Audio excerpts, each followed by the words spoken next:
programa Retratos, série Eleições, está entrevistando os candidatos à Prefeitura de Belo Horizonte.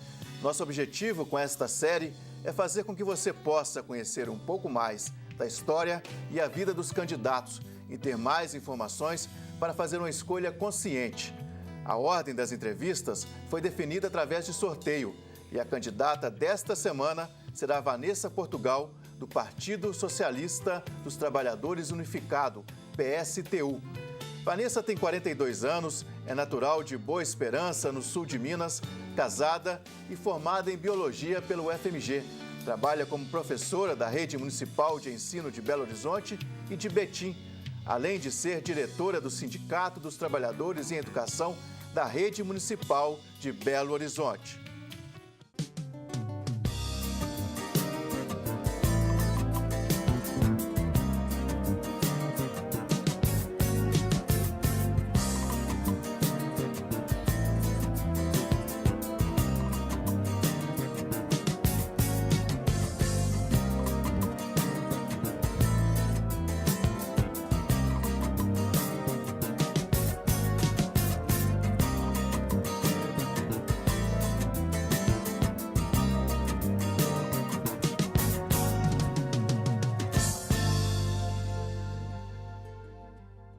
Candidata Vanessa Portugal, seja muito bem-vinda ao Retratos e à TV Horizonte.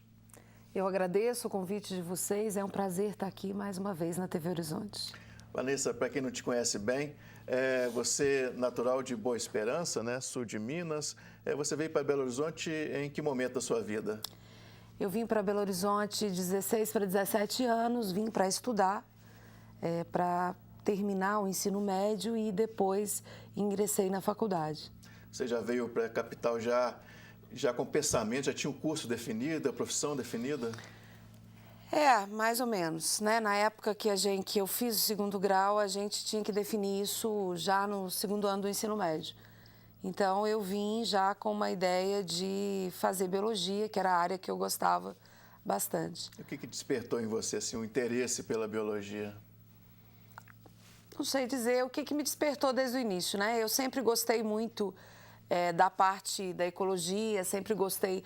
Os meus programas favoritos de férias eram, de fato, no interior de Minas, nas cachoeiras, sempre foi uma coisa que me atraiu. E eu sempre gostei de estudar a vida, de estudar a natureza, essa sempre foi uma perspectiva. Mas eu sempre gostei de ser professora, desde pequenininha, então essa também era uma fixação que eu tinha. Então, a vocação era a docência. Acho que sim, acho que desde o início essa era uma ideia, a principal ideia. Claro que a gente sempre sofre muita pressão, né? Sim. Como professor não é uma profissão muito valorizada, nem socialmente, nem economicamente, a gente sempre sofre uma pressão grande das próprias professoras dentro da escola para a gente ter outras alternativas. Mas você teve uma referência como professora, assim, uma professora sua, alguém da família? Minha mãe era professora, né? Minha mãe era professora na escola pública, primária, em Boa Esperança. E eu não diria que eu tive uma professora, né? Porque seria injusto. Teve várias pessoas que passaram pela minha vida nesse processo e que, de certa forma, influenciaram. Mas eu gosto de falar com pessoas, né? Eu acho que isso, sob um determinado aspecto, ajudou. Certamente. E sua infância, juventude em Boa Esperança, que lembranças que você traz dessa época? Bom, Boa Esperança é uma cidade do interior, uma cidade muito bonita, diga-se de passagem, margeada pelo Lago de Furnas. É uma cidade muito tradicional, né? A minha infância foi uma infância dividida entre alguns dias na roça, na fazenda, e como uma criança que brincava na rua, se enturmava com os outros meninos do espaço. Era um período que isso era permitido, né? Sim. Então, foi uma infância bastante tranquila. Eu não diria que teve nada de anormal na minha infância. Certo. A opção de vir para Belo Horizonte foi em função de quê exatamente? Isso também é um elemento normal na cidade. Como a cidade não tinha curso superior na época, até tinha uma faculdade, mas era natural uma migração dos jovens, né, que não é só de Boa Esperança, de outros locais do interior de Minas, que saíssem da cidade para que Já pudessem era um estudar pensamento, em já outros... se crescia já pensando nessa Já tinha perspectiva. mais ou menos uma perspectiva montada com relação a isso. Então, de certa forma, já estava preparada. Já estava preparada. Você tinha parentes em Belo Horizonte, tinha uma estrutura aqui? Sim. A minha avó, há uns anos atrás, veio, né, com os filhos dela, né, com alguns tios meus, para que eles estudassem aqui. Mas eu vim também de forma tradicional. Morei em República, com um grupo de amigas. Morávamos 7 num apartamento, todas com o mesmo objetivo, que era estudar, né? E aí você ingressou na UFMG? Isso, entrei na UFMG em 98, né, no início de 98. Cursando Biologia? Cursando Biologia.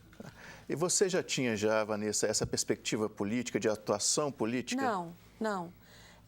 Mesmo no movimento estudantil, eu tive uma passagem pelo DA da Biologia, mas logo que eu comecei a atuar no DA, eu comecei a trabalhar, né? Comecei a dar aulas, então eu fazia o curso de Biologia na UFMG, que era um curso de dia inteiro, e trabalhava no Estado com 36 aulas.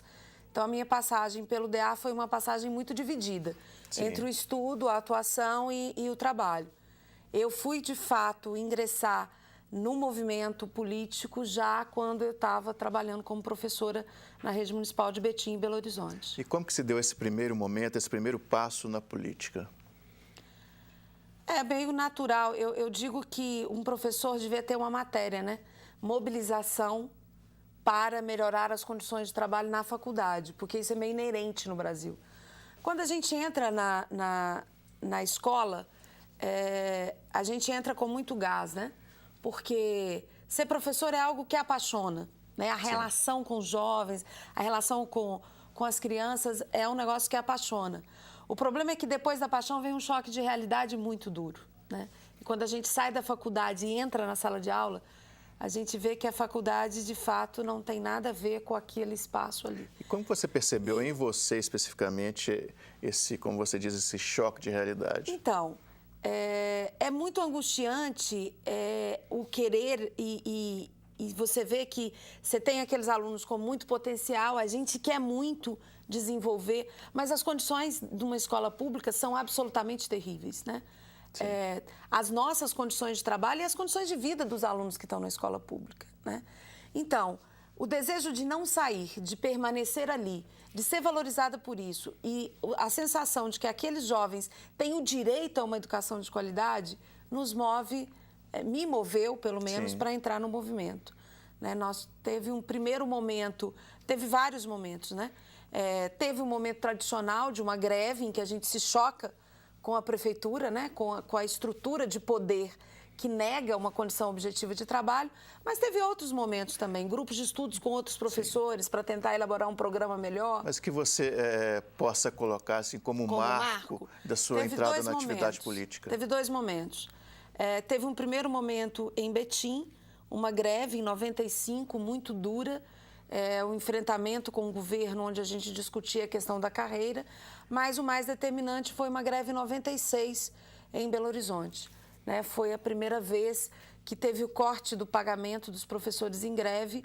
Nós vivemos uma situação muito dura, né, de fazer vários trabalhos na rua para arrecadar recursos, para comprar cesta básica para aqueles trabalhadores que tinham família e que estavam absolutamente sem salário. 96 foi o grande marco. Eu entro no PSTU em 97. E você atuando na rede municipal? Municipal de Ensino de Belo Horizonte. E também de Betim, você já atuava lá? E também de Betim, sim. Aí você ingressou no partido? Em 97, eu entro no partido. Eu conheci o PSTU em 96. Os militantes do partido em 96 que atuavam junto conosco nessa greve. Entro no partido em 97. Qual que é a característica básica do seu partido, aquilo que você destacaria mais? É um partido que tem uma atuação cotidiana junto à luta dos trabalhadores. Eu conheci o PSTU numa luta em defesa da educação, mas depois que eu entro, eu participei de vários momentos. Um momento marcante do início da minha militância no partido foi na época em que o movimento do Sem Terra estavam coletando alimentos e doações, porque estavam fazendo uma marcha grande a Brasília, né? E havia todo um trabalho dentro das escolas de coleta de alimentos e de discussão da questão da terra no Brasil, né, da distribuição da terra no Brasil. Então, essa é a característica principal do PSTU. É um partido que atua junto às lutas dos trabalhadores, né, nas diversas esferas, seja por moradia, seja na luta pela terra, seja na luta por melhores condições de trabalho. Obviamente, talvez daí o unificado que acompanha o nome do partido, é isso, né? É um olhar mais amplo sobre os trabalhadores, seria isso? É também isso, mas na verdade, num processo de fundação do PSTU foram vários grupos, né, vários grupos políticos, alguns saídos do PT, os majoritários estavam rompendo com o PT e alguns outros grupos que não eram do PT na época. Daí a unificação, foi uma unificação de vários grupos de trabalhadores na construção de uma nova alternativa para o país. E também, já aproveitando aí essa carona na sigla, né, o socialista, qual é a definição de um partido socialista hoje? Então, esse é socialista de verdade, porque tá difícil alguns aí que levam o título de socialista. A definição é a luta por uma sociedade que socialize as suas riquezas, né?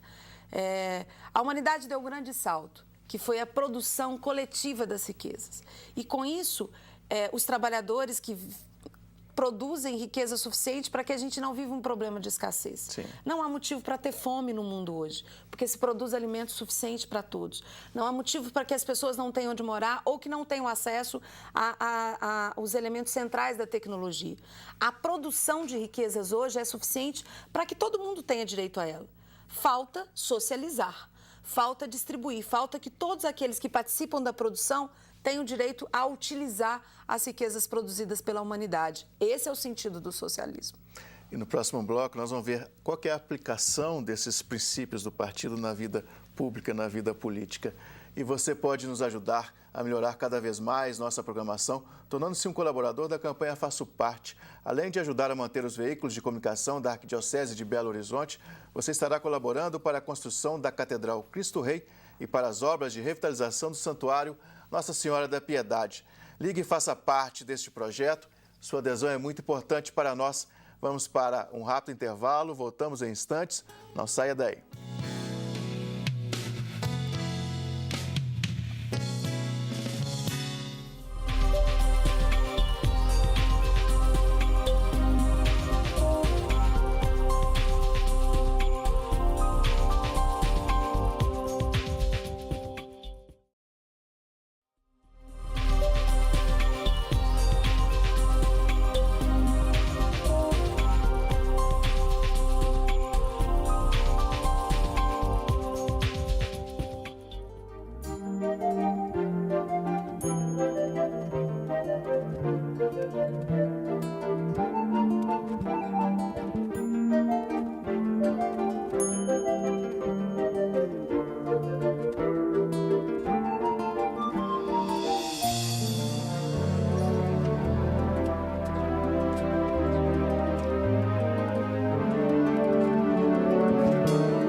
Estamos de volta com o segundo bloco do nosso programa Retratos, entrevistando os candidatos à Prefeitura de Belo Horizonte. E hoje comigo a candidata do PSTU, Vanessa Portugal.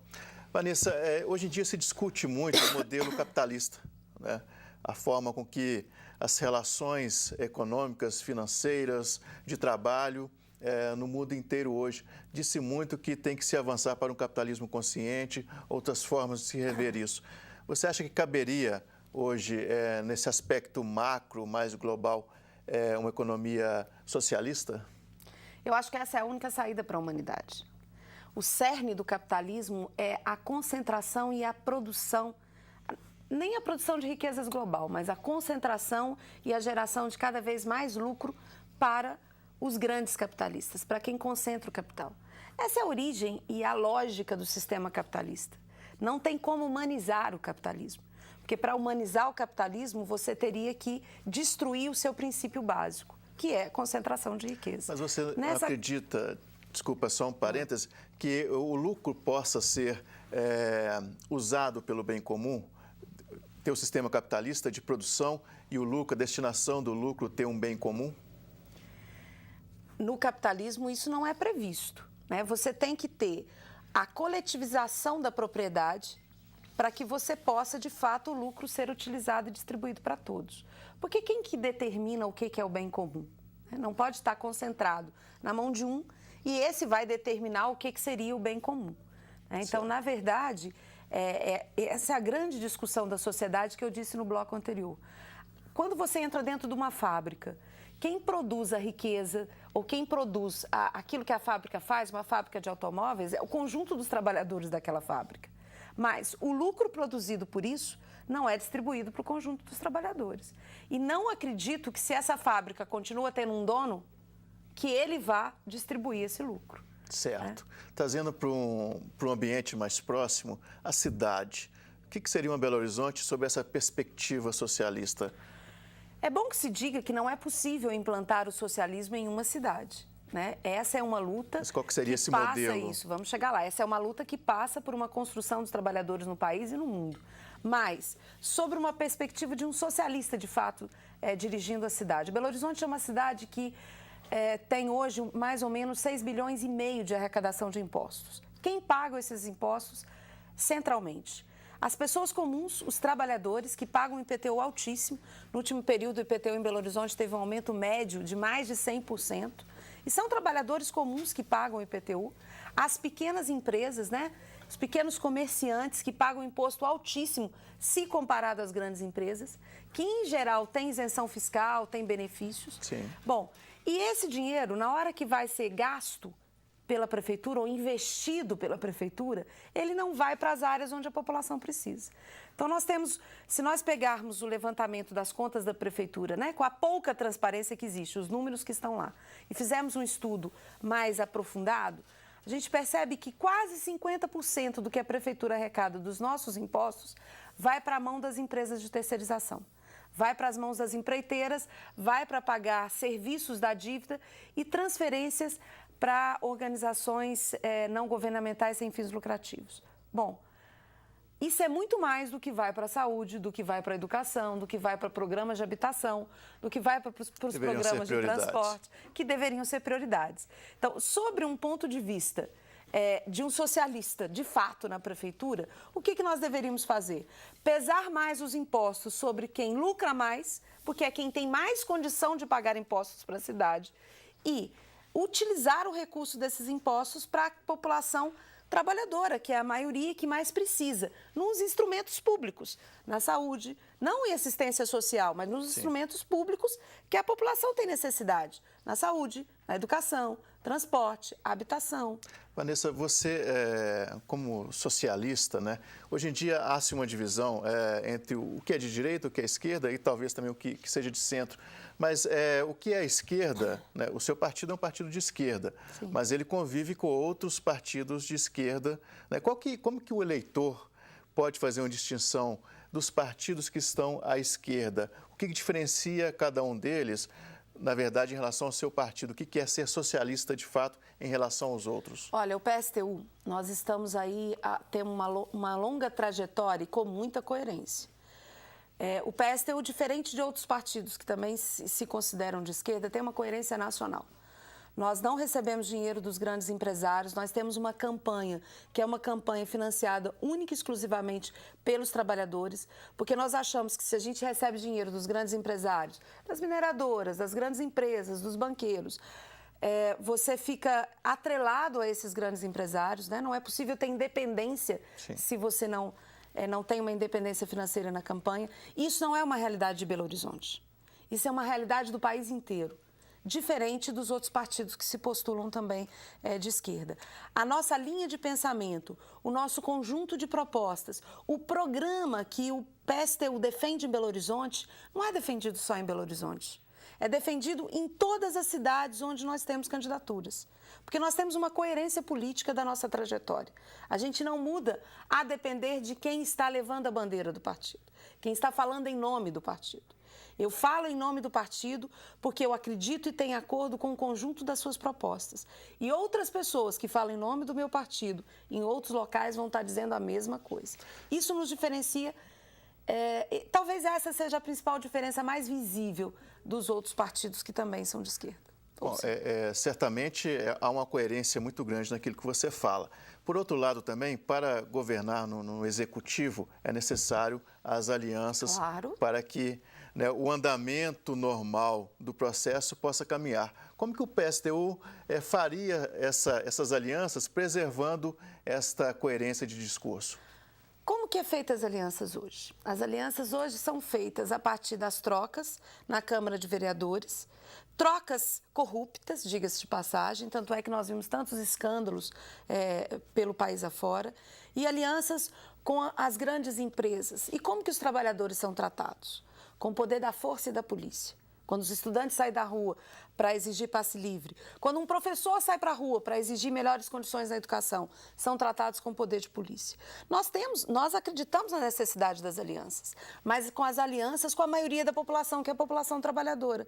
A aliança com os sindicatos que dirigem os trabalhadores, as alianças com as organizações de bairro, com as associações comunitárias, com as organizações sociais que lutam por uma melhoria da qualidade de vida da maioria da população, que é a população que precisa trabalhar para sobreviver. Então, essas são as alianças que nós temos como alianças preferenciais. Bom, percebe-se também que uma base do seu partido é essa atitude do trabalhador. Você acha que o trabalhador brasileiro hoje está menos ativo nas suas reivindicações? Não, muito antes pelo contrário. Eu acho que há uma retomada das lutas e das reivindicações. Nós estamos vivendo um momento de muitas mobilizações e de muitas greves. Isso se deve a quê? Isso se deve a que o país cresceu, né, nos últimos períodos economicamente, fez-se muita propaganda disso, mas esse crescimento não chegou no bolso do trabalhador. Os sindicatos estão enfraquecidos? Os sindicatos estão enfraquecidos? Os sindicatos, uma parte grande das entidades sindicais, estão atrelados ao governo, né? Isso aconteceu com as principais centrais sindicais desse país. O que teve necessidade dos sindicatos que se mantiveram independentes de construir novas alternativas. E novas alternativas que estão sendo construídas e que estão dirigindo lutas, né? Nós vimos uma grande rebelião da construção civil ano passado e também nesse ano.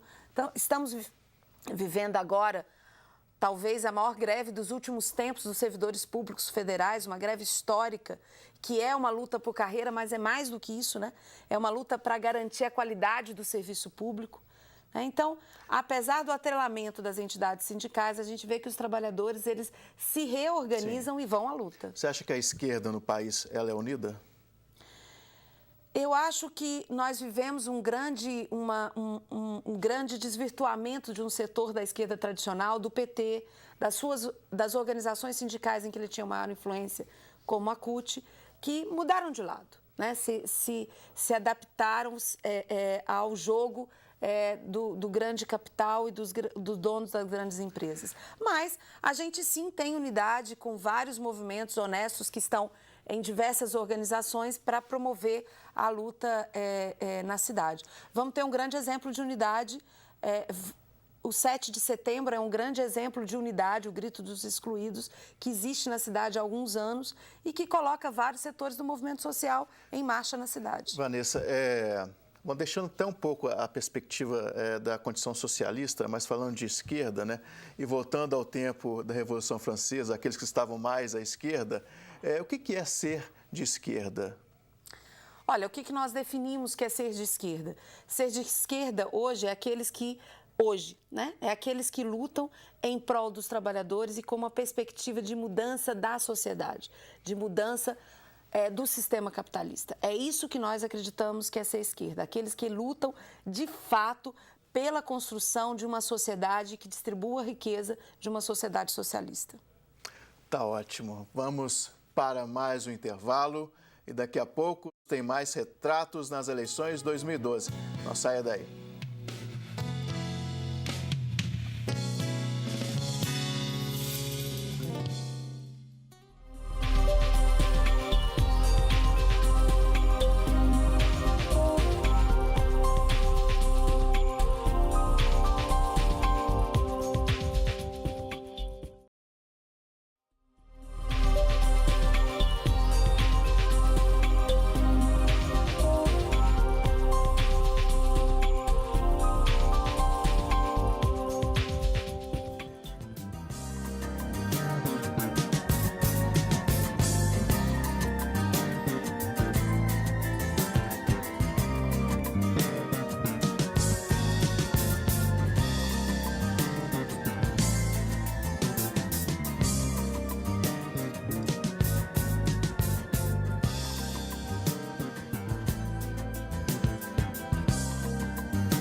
Voltamos com o último bloco do nosso programa Retratos, hoje conversando com a candidata à Prefeitura de Belo Horizonte, Vanessa Portugal. Vanessa, não é sua primeira candidatura. Não. Como é que você entrou aí efetivamente na vida pública, como candidata? Bom, eu me tornei uma das lideranças dos trabalhadores em educação do município e não dava para a gente ficar nas ruas durante todo o ano, do lado da juventude e do lado dos trabalhadores em educação, reivindicando uma mudança na estrutura da prefeitura e depois nas eleições a gente não entrar no processo, não fazer discussão e também não fazer disputa. Então, eu entro como candidata como um reflexo do acúmulo dessa participação na luta sindical do Movimento dos Trabalhadores em Educação. O seu partido não tem representatividade na Câmara Federal, portanto, você fica, digamos, um pouco excluída de alguns momentos políticos. Isso afeta a sua candidatura?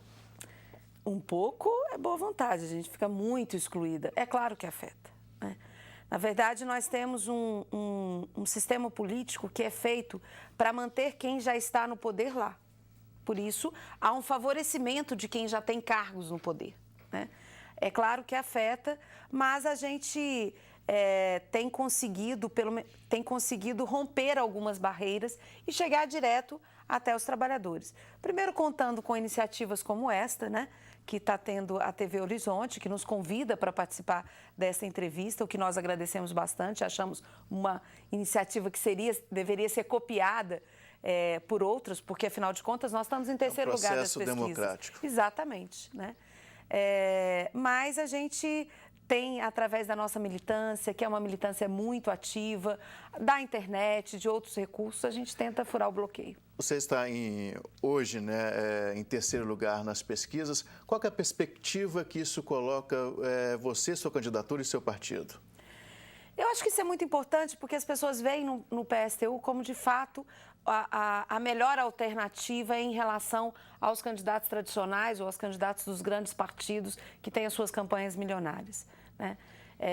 Isso dá uma perspectiva para o PSTU de fato, conseguir chegar perto dos trabalhadores, apesar de todas as dificuldades, e de conversar com eles sobre as nossas propostas. Porque mais do que o voto, nós queremos o voto. É lógico, nós somos candidatos. Mas mais do que isso, nós queremos convencer os trabalhadores de que uma mudança é possível, mas para que ela acontecer, eles têm que ser parte ativa disso. Vanessa, você já teve outras oportunidades de se candidatar e é um nome relativamente conhecido de Belo Horizonte em função dessas outras candidaturas. Sim. Por que você não faria uma opção a concorrer a um cargo na Câmara Municipal que talvez fosse uma eleição mais fácil para você concorrer?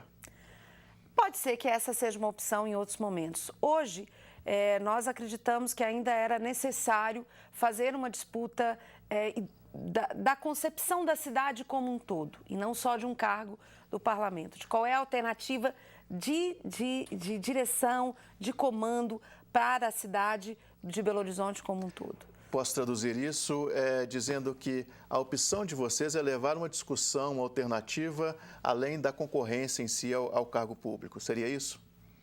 A concorrência ao cargo público é parte disso, mas não é uma concorrência de nomes, né? Nós temos, de fato, uma discordância de projeto, né? É bem concreto. Nós temos um outro projeto para Belo Horizonte. É por isso que nós disputamos a prefeitura. Belo Horizonte tem, como todas as grandes capitais, uma série de problemas que são basicamente universais: saúde, educação, segurança.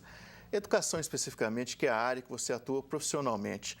Qual que seria hoje o grande problema que Belo Horizonte enfrenta na educação e a solução mais próxima para isso? O grande problema, são dois grandes problemas, digamos assim.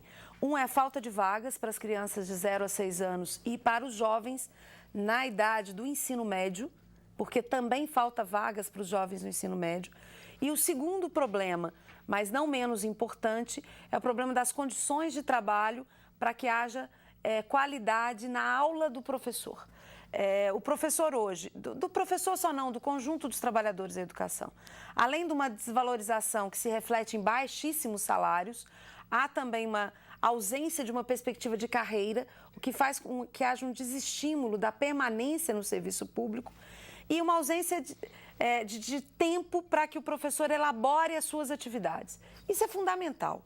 Eu digo para as pessoas, seria como se vocês aqui, para montar esse programa, tivessem única e exclusivamente como tempo, o tempo que estão no ar. Então, tivessem que inventar o programa no momento que estão no ar. O professor é mais ou menos isso. O tempo pago dele é praticamente todo o tempo que ele está em sala de aula. Sim. Ele não tem tempo de elaborar as suas atividades. E isso é um grande problema. É muito triste que a gente veja as propagandas eleitorais apontando um grande avanço na educação. Qual seria uma solução imediata? O início desta... Seria a valorização do profissional? A valorização do profissional é o primeiro elemento. E é possível fazer isso, porque Belo Horizonte tem recursos para isso. A lei orgânica do município diz que Belo Horizonte tem que investir 30% do total da sua arrecadação em educação. Belo Horizonte investe apenas 18%. Então, só em 2012 serão 750 milhões que deixarão de ser investidos na educação. Então, é possível aplicar na carreira, na valorização salarial. Outro ponto que, até em relação às pesquisas, apontam em Belo Horizonte qual que é a maior preocupação da população, é a saúde. Sim. Qual que seria aí a visão, a perspectiva da candidata Vanessa Portugal em relação à saúde? A saúde tem que ter um plano completo. Uma é que tem que ter contratação de mais profissionais, existe uma carência absoluta de profissionais na saúde. Médicos talvez seja o ponto em que as pessoas mais percebam, porque é mais óbvio, As pessoas chegam atrás de uma consulta e não têm um médico, Sim. Mas não é só. Você tem uma ausência de profissionais que atuem, por exemplo, na promoção e na prevenção da saúde pública para evitar, inclusive, ou diminuir o número de casos de pessoas que precisam ser tratadas. As equipes de saúde da família são absolutamente incompletas, não só porque faltam médicos, mas porque também faltam profissionais para atuar na área de promoção e prevenção da saúde. Precisa de equipamento público, Tem uma pesquisa que diz que aproximadamente 70% dos moradores de Belo Horizonte têm planos de saúde e são mal atendidos nos planos Sim. de saúde. Então, na verdade, você precisa de equipamentos para atender o conjunto das pessoas que moram na cidade e precisa valorizar os profissionais, porque tem uma explicação por que os profissionais não ficam dentro do sistema público de saúde. É porque existe uma desvalorização muito grande. Aí, desde os ACS, desde aqueles profissionais que estão na ponta, que controlam a endemia, que visitam as casas e fazem o cadastramento das famílias, até o médico. Outro ponto que também é comum nas pesquisas serem apontados como um déficit de Belo Horizonte e que chamou a atenção nas suas propostas de governo é em relação à habitação. Sim. Você propõe uma construção de 100 mil casas com a desapropriação de terrenos da cidade. Qual que seriam esses dois pontos? Primeiro, em relação ao déficit de habitação, em relação também à desapropriação. Veja bem. Existem na região metropolitana, e isso muito concentrado em Belo Horizonte, 115 mil famílias sem moradia. E esse número aumenta muito se você considerar as que pagam aluguéis exorbitantes. Sim. E existem 170 mil imóveis vagos. Imóveis vagos não é o imóvel da aposentada que comprou uma casinha a mais, que aquele aluguel é uma complementação da sua renda. Porque este está alugado, ele não está vago. Certo. Os imóveis vagos, eles servem para especulação imobiliária, porque diminui a oferta de imóveis tanto para venda quanto para aluguel e isso faz com que o preço aumente. A cidade é um espaço coletivo. A prefeitura não pode permitir que tenham pessoas que deixam imóveis vagos, porque isso está fazendo um desserviço. A desapropriação é isso. Desapropria trabalhadores para alargar avenidas, mas não se desapropria imóveis vagos para que sirvam de moradia para quem vive na cidade. E os terrenos? Vamos pegar um exemplo dos terrenos hoje que estão em discussão porque são objetos de ocupação, como Dandara, Camilo Torres e Eliana Silva. São terrenos que foram doações da prefeitura ou do estado lá atrás, que as empresas não pagaram impostos, então que na realidade a prefeitura já deveria ter resgatado esses terrenos de volta, para que eles cumprissem a sua função social, que é servir de moradia. Vanessa, estamos encerrando o nosso programa, infelizmente. No último minuto, resumidamente, por que o eleitor de Belo Horizonte deve escolher Vanessa Portugal? Eu tenho uma vivência muito grande junto aos jovens trabalhadores dessa cidade, através das escolas onde eu já trabalhei.